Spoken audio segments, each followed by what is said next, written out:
to the channel. My name is Mageborn and today I will be reviewing Ghostwire Tokyo after fully completing the game. If you enjoyed the video, please consider subscribing as it will really help the channel grow. Thank you.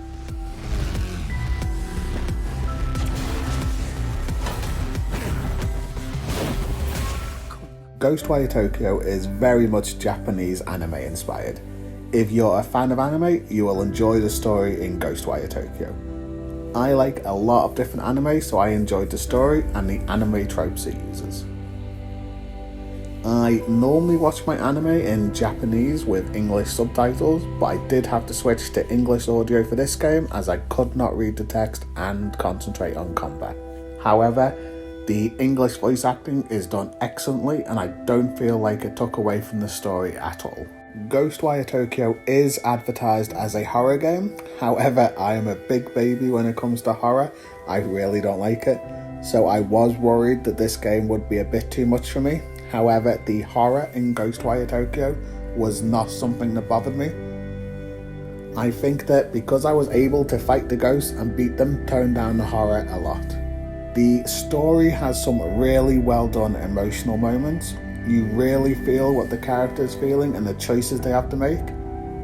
If you have lost a parent or a loved one, some of the cutscenes may hit you harder than you expect, so be warned. The weakest part of the story for me was the main villain. He never really felt like a threat, just an inconvenience. Some of the ghosts you fight were much more unsettling and his motivations were a little convoluted. However, saying that, I still found the overall story to be well done, and the added fact you were trying to save someone important to you made the boss a secondary concern. The two main characters were done well, and the evolution of their relationship throughout the game was fun to watch. Now, don't worry if you think you'll control two different characters, you won't. Both characters inhabit the same body and it is done really well.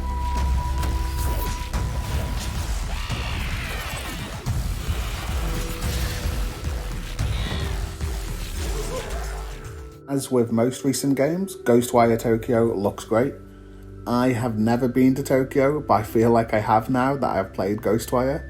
The city feels lived in, even though it is empty of people, and I am not sure if it's a real representation of Tokyo or just made up with some familiar landmarks, but the city feels real.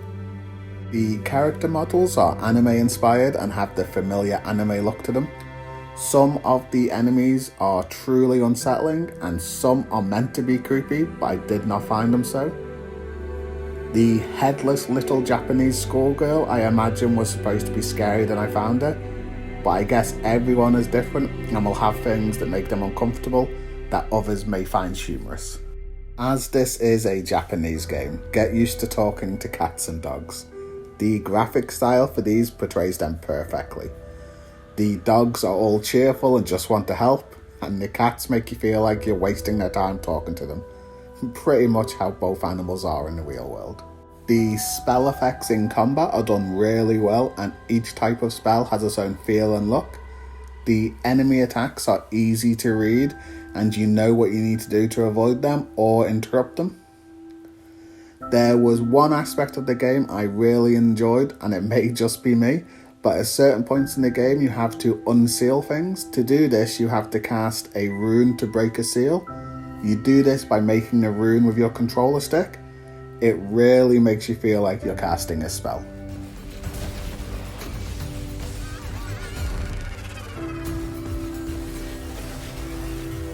I found the combat in Ghostwire Tokyo to be pretty basic. I was playing on a harder difficulty and only a couple of enemy types gave me any trouble. Most fights came down to either using fire for groups or air for single target. Later on you get an ability that you charge up and use like a super ability. This trivialized most fights later on, but it is not always available. There are stealth options in the game for people that enjoy stealth. I am not a big fan of stealth, but for one of the achievements you needed to stealth kill 200 enemies, so I found myself being more stealthy than I normally would. You also get to use a bow. The bow is sometimes your only option in combat, and I actually found the bow to be really powerful. As long as you could headshot enemies, they would die really fast. The second equipment items that you can help in your combat are talismans. These do a number of different things, from exposing the ghost's cause to stunning them, or even creating a fake bush for you to hide in. Some of these talismans once again made some of the combat a little too easy. Surprisingly, the bosses were some of the easiest fights. I found the fight with multiple high level ghosts to be much more harder than the majority of the bosses. The last boss fight was a real disappointment in regards to difficulty. Story-wise, it was great. If you're looking for really hard boss fights, Ghostwire Tokyo isn't the game for you.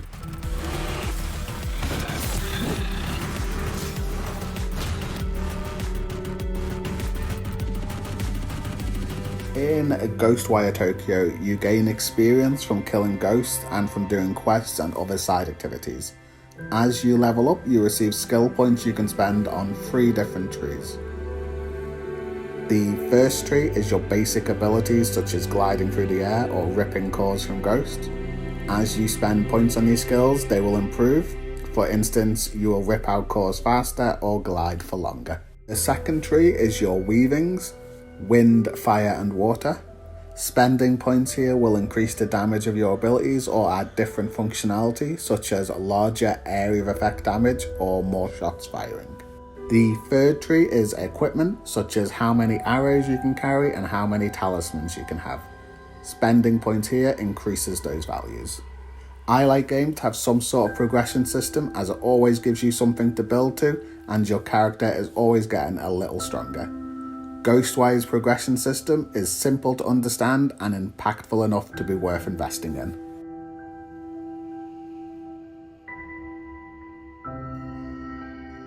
The achievements in Ghostwire Tokyo will be familiar to anyone who has played an open world game.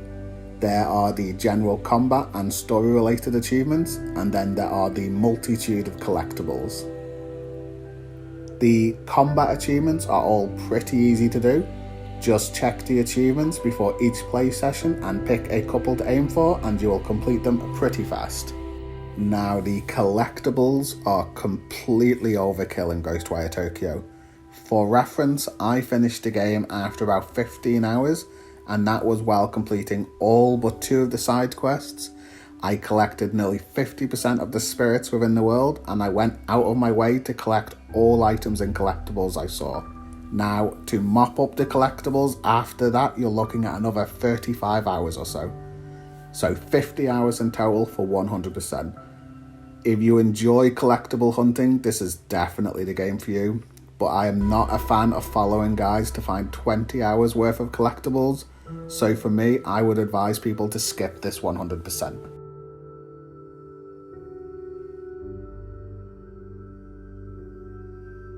I really enjoyed the story of Ghostwire Tokyo. It was like watching an anime, but I got to be the one killing everything. The letdown for me was the bosses and the majority of the combat. If you're looking for a good story with simple combat, give Ghostwire Tokyo a go. If you were just going for the story completion, I imagine it's probably only a 10-hour game. Depending on the price you can get it for would determine if I'd recommend it. I got it on Game Pass, so would recommend anyone who has Game Pass to give it a go. Anything over £30 is probably not worth it. I enjoyed Ghostwire Tokyo a lot more than I expected to.